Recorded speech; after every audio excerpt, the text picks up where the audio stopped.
Okay, so my render is finished in Cinema 4D now, and I'm going to jump into After Effects and put it together and make a movie out of this. So if I go over to After Effects, I'm just going to right click in my project bin here and import file. And if I go to this folder on the desktop where my render is, all I need to do is select the first frame, and because it's a sequentially numbered sequence, After Effects can recognize that it's a sequence, so the little sequence button should be on automatically. And we can hit open, and here's our sequence. Now, I made a bit of a mistake in my Cinema 4D scene. It was meant to be on 25 frames a second, but it was on 30. But I'm going to change it in After Effects to 25 frames a second. Really, what you should do in your projects is make sure that every step of the way that you check your frame rates so that you're working at the right frame rate at every single point. But in this case, I'm just going to do this so I can show you how to change or interpret your frame rate in After Effects. So once the footage is brought in, we can see if we select it in the preview window, in the preview bin, we get a little window here, and it shows us it's 1920 by 1080 and it's 30 frames a second. Also that it's millions of colors plus. The plus means it has an alpha channel, which is what we set in our render settings when we went to the save section. We've got alpha channel turned on. But the first thing I'm going to do is change the frame rate. So I'm just going to right click it and interpret that footage and go into the main settings and tell it that it is 25 frames a second, not 30. Now I can click and drag this either onto the new composition button here or onto here, and we'll get a composition the same frame rate and resolution as our sequence. And if I scrub through this, we can see there's my sequence building. We can also see I've got a transparent background here. We can toggle that transparency on and off. And if I turn it off, we've just got a black background. So there's no sky from the 3D render from Cinema 4D.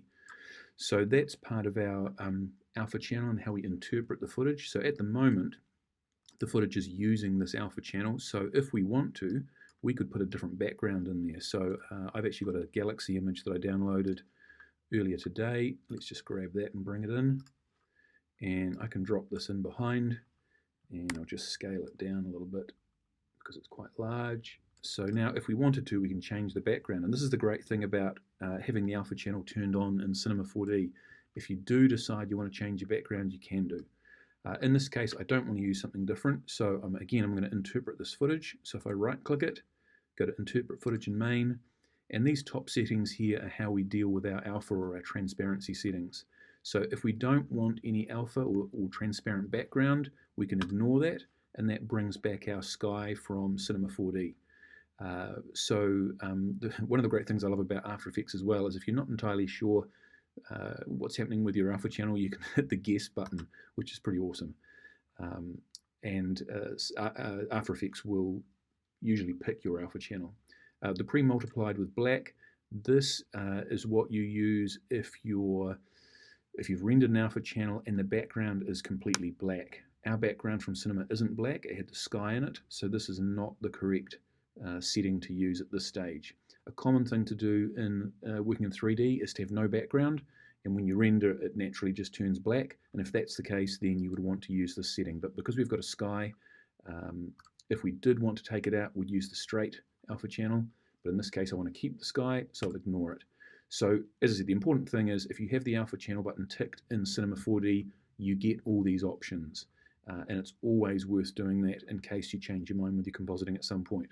Anyway, that's set. I'm going to ignore the alpha channel and just use the sky and hit OK, and then we have our sky. And there's even some nice little animation bits going on with our preset sky where the clouds shift, which is kind of nice. Now, if you want to from here, obviously you can do all sorts of color correction. You can put maybe an adjustment layer over the top, new adjustment layer, and maybe you want to tint it slightly. I like to, if we go to the color correction menu, I like to use the Tritone effect if you want to tint things. The good thing about the Tritone effect is that the whites stay white and the blacks stay black, but everything else you can tint it. If you wanted a sort of a bluish kind of tint to this, you can pick a blue and then just blend that with the original, so you can get it's a really simple basic way of doing a very rough kind of color grade over your footage. And I like Tritone for just giving small amounts of tint and color to things. Obviously, if you want to go far more into color correction or color grading rather, in the color correction tools, we've got the Lumetri color, which is from Premiere originally, and there's an awful lot of things that you can do in here, from basic color correction to more creative looks. You can change the warmth, vibrance, things like that. So Lumetri, if you used that before in Premiere for grading, that's a great option to put into here as well. Anyway, I'm going to leave mine just as it is, so I'm just going to delete that adjustment layer.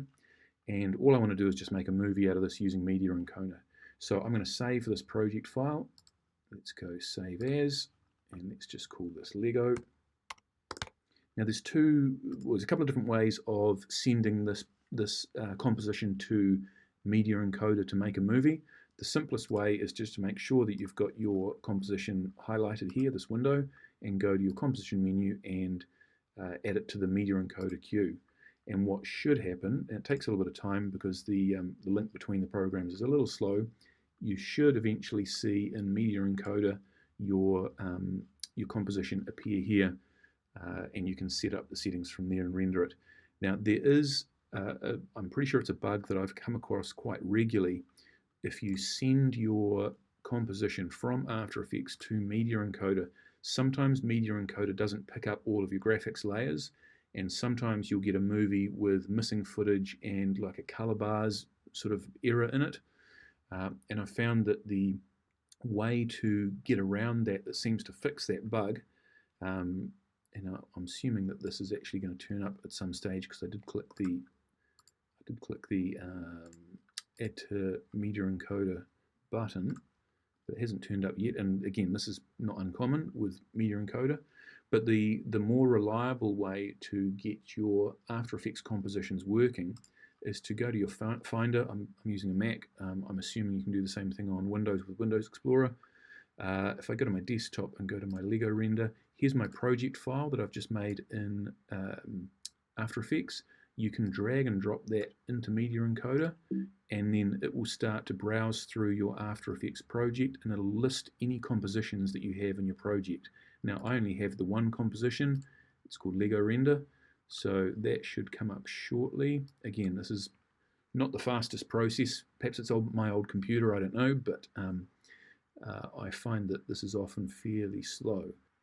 Okay, so that took a while. I've got a few issues with some old plugins in After Effects, so that took a little while for me. But here's my After Effects project, and here is this composition, Lego Render, so I can just hit OK.